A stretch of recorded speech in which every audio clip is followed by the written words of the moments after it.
Hi అండి, welcome to Vijay Guntur వంటలు. ఈరోజు పాలకోవా చేస్తున్నాను. లీటర్ పాలు తీసుకున్నా, లీటర్ 2 ప్యాకెట్లు.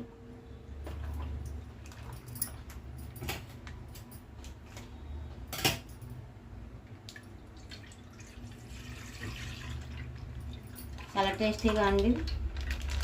స్వీట్ షాప్లో ఎలాగ ఉండేది టేస్ట్ సేమ్ అంతే ఉండిద్ది. అంటే 2 ప్యాకెట్ల మీద 1/2 కేజీ వచ్చింది అనమాట.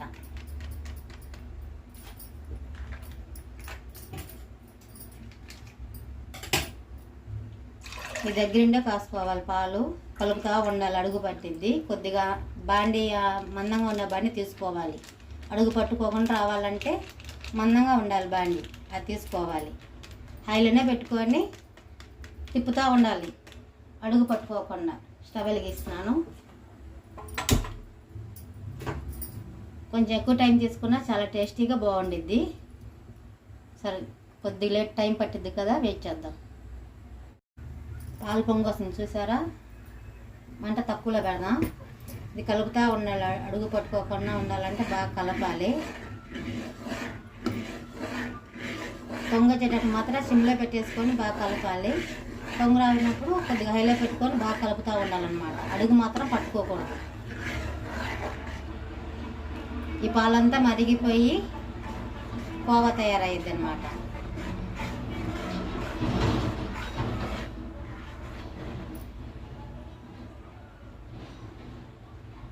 పాలు కూడా దగ్గర పడుతుంది చూడండి. ఒక కండిషన్ మిల్క్ అంటారు కదా, అలాగ వచ్చింది. ఇంకా దగ్గర పడాలి, కలుపుతూ ఉండాలి. దగ్గర పడేటప్పుడు సిమ్లో పెట్టేయాలి మంట, లేకపోతే అడుగు బాగా పట్టేసింది, మాడిపోయింది. కోవా అనేది మాడిపోయింది అన్నమాట. బాగా కలపాలి, అడుగు పట్టింది. చూసారా ఎంత చక్కగా వచ్చింది. ఇంకా మరగాలి, ఇంకా దగ్గర పడాలి అన్నమాట. ఒక 5 నిమిషాలు టైం పట్టింది దగ్గర పట్టడానికి, కలుపుతూ ఉండాలి. పాలు కూడా బాగా దగ్గర పడింది కదా చూడండి, ఇలాగా ఉంది కదా. ఇప్పుడు ఒక 3 స్పూన్లు పంచదార వేసుకోవాలి. ఎందుకంటే పాలే స్వీట్గా ఉండేది కాబట్టి 3 స్పూన్లు వేస్తున్నాం.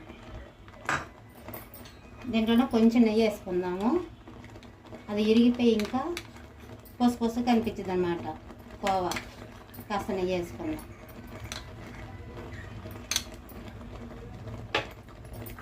అలాగే యాలకుల పొడి ఒక 4 యాలక్కాయలు.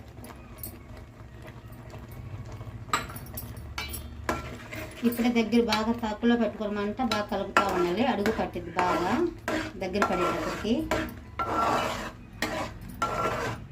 బాగా కలపాలి, ఇంకా ముద్దరాగా రావాలి.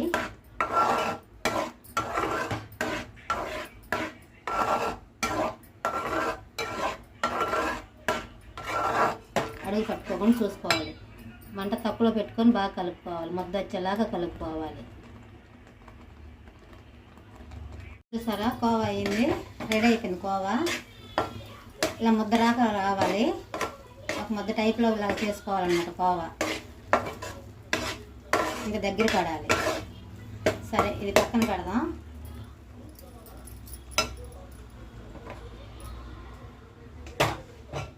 పక్కన పెడదాం. మీ దగ్గర ఇలాంటి ట్రై లేకపోయినా సరే ఒక గిన్నె లాంటిది తీసుకొని, గిన్నె కొద్దిగా నెయ్యి రాసేసుకొని కొంచెం నెయ్యి మొత్తం అప్లై చేసుకోవాలి.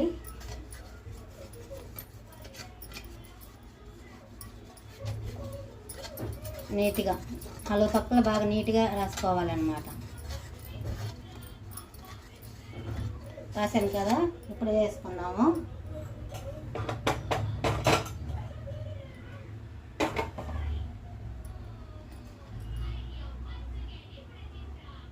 గిన్నెలోకి వేసుకుందాము కోవా.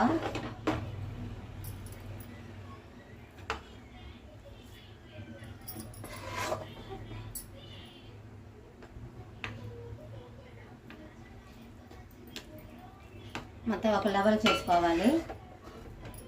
కొద్దిగా చల్లారిన తర్వాత మనం కట్ చేసుకుందాం చాకుతో.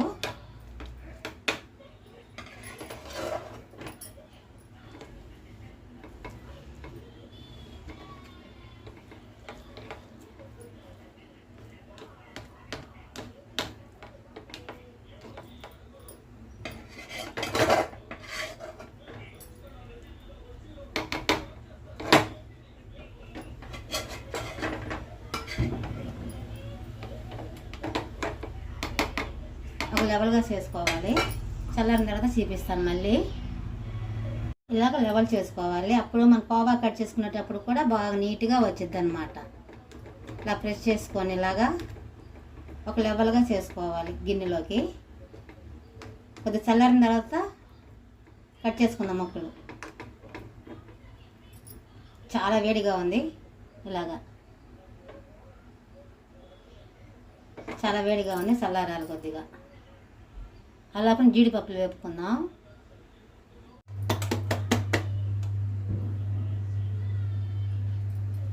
అంటుకోకుండా వచ్చింది చూసారా, కింద నెయ్యి రాసుకుంటే ఇలాగ గిన్నెకి అంటుకోకుండా వచ్చింది.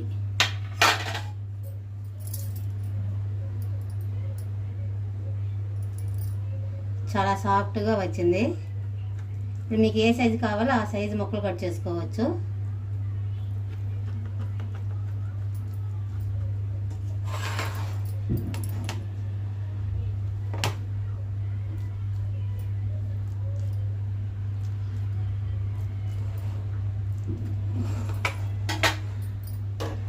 జీడిపప్పు పైన నుంచి డెకరేషను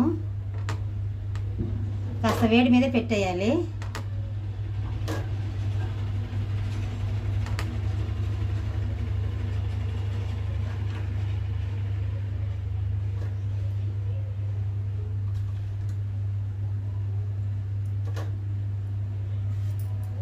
మొత్తం డెకరేషన్ చేసుకుందాం. ఇలా డెకరేషన్ చేశాను చూడండి, జీడిపప్పుతో కిస్మిస్తో.